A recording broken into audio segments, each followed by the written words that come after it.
Assalamualaikum warahmatullahi wabarakatuh dan selamat Loh, sore ya di Indonesia buat untuk para pembicara lainnya dan kemudian para peserta yang kemudian menyaksikan diskusi ini.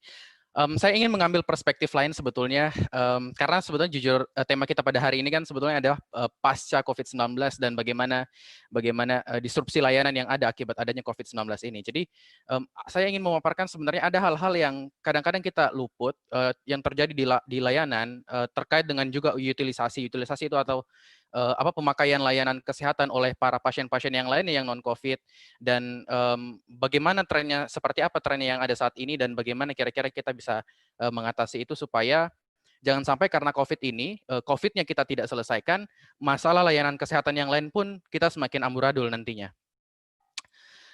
Sebagai pengantar, konteks yang saya ingin masukkan di sini sedikit saja dan ini pasti sudah sering sekali kita ulang-ulang bahwa COVID-19 ini menular antar manusia, kemudian fasilitas pelayanan kesehatan ini menjadi tempat penularan salah satunya bagi COVID-19 karena hal ini kemudian membuat banyak sekali dari provider atau pelayanan kesehatan maupun dari rumah sakit untuk bagaimana caranya mengupayakan untuk mengurangi kunjungan dari masyarakat ke fasilitas layanan kesehatan supaya mereka tidak tertular dan berikutnya pasien pun makin lama makin sadar. Awalnya kalau kita lihat awal-awal Maret di Indonesia, justru ketika ada COVID-19 ada terjadi kenaikan lonjakan pasien di mana-mana, baik itu di klinik maupun di rumah sakit karena mereka ragu apakah mereka COVID-19 atau tidak. Tapi lama-kelamaan justru tren layanan itu akan turun. Nanti kita akan lihat seperti apa. Nah, sehingga dan di sisi lain sebetulnya yang ingin saya sampaikan bahwa saat ini kita di Indonesia saya berupaya untuk mencari data kemana-mana, sulit sekali kita untuk mengukur kapasitas real time layanan. Artinya apa? Apakah benar dengan adanya COVID-19 itu kemudian terjadi penumpukan di berbagai rumah sakit? Apakah benar ketika misalnya ada layanan, kalau kita sebenarnya melihat data-data jumlah ICU, melihat data-data jumlah ventilator yang diberikan oleh pemerintah, kadang-kadang kita bisa bias itu merasakan kita cukup. Nanti nanti sebetulnya ada data berapa jumlah ventilator, ada sekitar 8.000 ventilator kita punya di Indonesia. Nah sekarang dan apakah pasien seluruhnya menggunakan itu? Ternyata misalnya mungkin tidak gitu. Nah, saya mau masuk ke konteks jaminan kesehatan. Kalau kita rasakan sejak 2014 sebetulnya dengan adanya jaminan kesehatan itu, kita sebenarnya berusaha untuk memperbaiki layanan kesehatan yang ada di Indonesia. Karena dengan adanya jaminan kesehatan, akses terhadap layanan kesehatan itu justru meningkat. Nah, dengan adanya COVID-19, ini agak buyar sementara waktu. Ada suatu konflik secara temporal di mana orang-orang yang tadinya justru ingin mengakses layanan kesehatan, begitu ada COVID justru menurun. Nanti kita lihat trennya seperti apa. Nah, ini kemudian membuat cita-cita untuk mendekatkan layanan kesehatan ke masyarakat itu, cita-cita besar itu untuk diwujudkan, ternyata tidak. Nah, jumlah peserta jaminan kita sekarang 220 juta. Saya ingin lanjut. Dari 220 juta jumlah orang kita yang kemudian menjadi di cover oleh JKN, ada kurang lebih 38,2% yang kemudian menjadi populasi rentan terkena COVID-19 sesuai dengan riset-riset meta-analisis yang kemudian muncul dari berbagai studi dunia. Ini grafik yang sangat menarik, teman-teman. Kalau kita lihat ada titik-titik biru di grafik di atas, itu adalah jumlah grafik kunjungan orang-orang ke layanan primer. Bayangkan, saat ini ternyata banyak sekali orang yang tidak ingin yang enggan untuk berkunjung ke layanan primer, orang-orang tersebut mungkin sakit seperti itu. Orang-orang tersebut adalah penderita diabetes, mungkin asumsi kita adalah penderita hipertensi, penderita kemudian banyak memiliki sakit dan segala macam. Kemudian turun grafiknya. Kalau kita misalnya berkaca bahwa kita sebenarnya ingin menghadirkan layanan yang meningkatkan akses kepada masyarakat, dengan adanya jaminan kesehatan kita sudah memproteksi finansial mereka, adanya COVID justru menjauhkan mereka dari layanan kesehatan. Apa dampaknya? Yang kita khawatirkan sebetulnya nanti setelah COVID-19 ini selesai, justru akan ada angka morbiditas dan mortalitas yang meningkat akibat non-COVID-19. Nah, ini satu hal-hal yang sebetulnya harus diantisipasi oleh pemerintah maupun oleh layanan kesehatan. Bagaimana upayanya supaya orang misalnya ketika misalnya dia tidak ke layanan kesehatan, tapi tetap bisa mengakses kesehatan. Apa yang harus dilakukan untuk itu? Nah, kalau kita lihat di grafik di atas, ini data dari BPJS Kesehatan, yang garis warna merah di depan itulah rujukan dari layanan primer kemudian ke layanan rumah sakit. Nah, itu juga ada penurunan sejak adanya COVID-19 ini. Nah, Ini adalah penerbitan SEP. SEP kalau di BPJS Kesehatan itu untuk surat eligibilitas peserta itu untuk kita merujuk pasien dari FKTP kemudian ke dari pelayanan primer kemudian ke rumah sakit. Nah, kita lihat memang ada penurunan kurang lebih sampai 30% penerbitan ini. Artinya apa? Memang kunjungan orang dari ke pelayanan primer itu menurun dan dari pelayanan primer kemudian ke layanan sekunder ke rumah sakit itu juga menurun.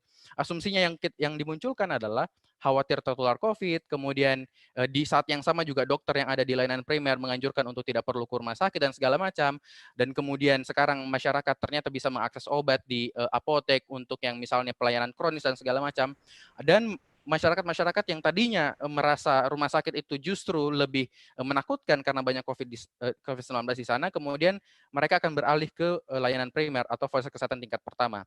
Nah, sehingga ada banyak sekali fenomena-fenomena menarik di layanan kesehatan yang kita lihat dari COVID-19 ini. Yang pertama, seharusnya dengan cara ini, provider kesehatan itu, ini menjadi momentum yang baik untuk kita menggiatkan kegiatan promotif preventif dengan lebih konkret, dengan lebih nyata. Seperti apa?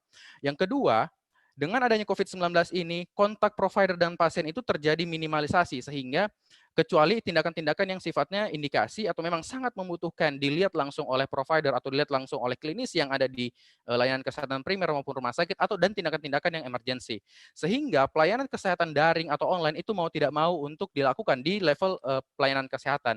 Namun di satu sisi, ada suatu dilema oleh para klinisi atau pelayanan kesehatan dalam perdebatan etik dan profesionalisme, karena ini yang menjadi perdebatan di mana-mana, baik di Indonesia maupun di berbagai negara, bahwa sebetulnya pelayanan kesehatan yang optimal kepada pasien yang kita lakukan itu seharusnya harus melihat, harus menyentuh secara langsung supaya kita memberikan diagnosa yang tepat kepada pasien. Namun di saat yang sama, ketika misalnya terjadi penurunan dan segala macam, ternyata health provider dan healthcare industry ini pendapatan dan kunjungannya juga menurun. Ini menjadi fenomena menarik juga yang kita bisa dapatkan di lapangan, bahwa pelayanan kita turun, kemudian distribusinya turun, industrinya juga turun, dan segala macam, ini semakin melemahkan pelayanan kesehatan kita ke depannya. Nah, tapi dari BPJS Kesehatan sendiri kemudian ada kemungkinan setelah COVID-19 ini akan ada rebound di pelayanan. Jadi akan kembali lagi tergantung seberapa baik coping kita terhadap pelayanan ini. Artinya seberapa adaptif dan transformatif kita dalam menanggapi disrupsi ini, memperbaiki apa yang harus kita lakukan, apa strategi-strategi yang perlu kita lakukan untuk itu.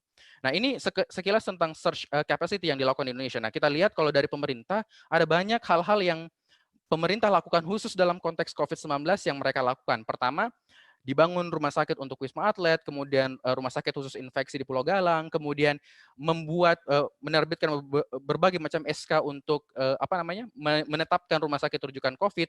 Kalau kita total dari 669 rumah sakit rujukan COVID di Indonesia ini, ada kurang lebih 166.000 tempat tidur di rumah sakit tersebut. Nah, kalau kita extend lebih jauh dari itu, sebetulnya kita punya lebih dari 2.800 rumah sakit yang nantinya kita sebetulnya bisa upgrade kalau memang ternyata kapasitas tersebut tidak cukup. Nah, se-Indonesia kita saat ini punya kurang lebih 2 juta nakes di hampir seluruh pelayanan kesehatan. Nah, ini kemudian ventilator yang kita punya kurang lebih 8.413. Ini laporan dari Dirjen Pelayanan Kesehatan dari Kementerian Kesehatan. Nah, cuman yang menjadi menarik sebetulnya kalau kita pikir baik-baik, kalau ada teori yang bilang bahwa 80% sebetulnya pasien COVID-19 ini yang mereka itu do not need hospitalization, tidak butuh dirujuk atau dirawat ke rumah sakit. 80% ini jumlahnya cukup banyak. Tetapi kalau kita lihat strategi pemerintah itu fokusnya kepada layanan kesehatan luar biasa besar. Yang jadi pertanyaan, fokus untuk melayani 80% yang tidak butuh perawatan ini mana? Fokus untuk bisa membuat orang-orang yang PDP ODP isolasi di rumah itu supaya mereka bisa betul-betul dipantau dan segala macam di rumah, ada pelayanan kesehatan yang memang fokus secara terus-menerus memantau, itu mana gitu. Kalau selama ini yang kita bicarakan tambah jumlah rumah sakitnya, kalau selama ini yang kita bicarakan tambah jumlah spesialisnya, oke, itu penting. Tapi bagaimana dengan 80% yang tidak butuh perawatan ini? Nah, sehingga kalau kita lihat grafik di sebelah kanan, ada dari rumah sakit rujukan hingga paling bawah karantina mandiri di rumah terhadap penanganan pasien COVID-19, di puskesmas ke atas ini, itu fokusnya ke sana gitu loh. Puskesmas ke bawah ini yang fokus ke sananya itu kurang kita perhatikan.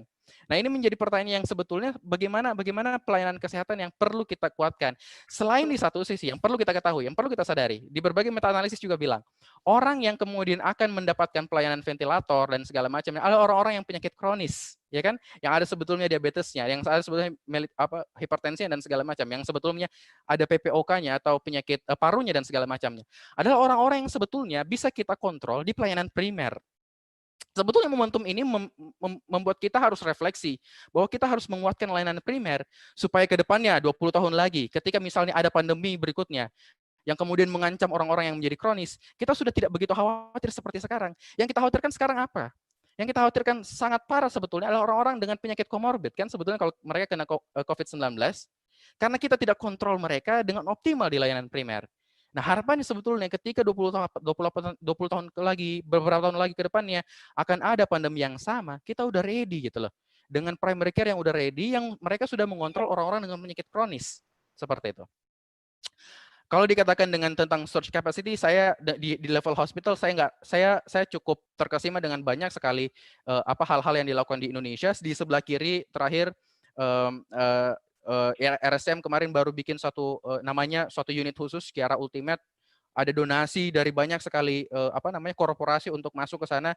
Artinya memang upaya kita untuk ke rumah sakit ini luar biasa besar. Tapi lagi-lagi upaya kita untuk ke pelayanan primer atau misalnya upaya kita untuk melayani pasien-pasien yang tidak ke rumah sakit itu seperti apa. Nah, di gambar sebelah kanan itu adalah Philippine General Hospital. Mereka itu tahu di sana bahwa ini pasien nggak bisa datang nih ke rumah sakit. Dibikin satu lantai khusus untuk telemedicine di sana. Jadi itu unit khusus, tim khusus, task force khusus supaya orang-orang yang nggak berkunjung ke rumah sakit itu tetap bisa terlayani. Nah, kita sekuat itu nggak sih sekarang ini? Pelayanan kita untuk orang-orang yang nggak ke rumah sakit itu care itu nggak sih kita ke mereka? Nah, ini menjadi pertanyaan untuk kita. Nah, pentingnya sebetulnya ke depannya adalah untuk menguatkan pelayanan primer ini.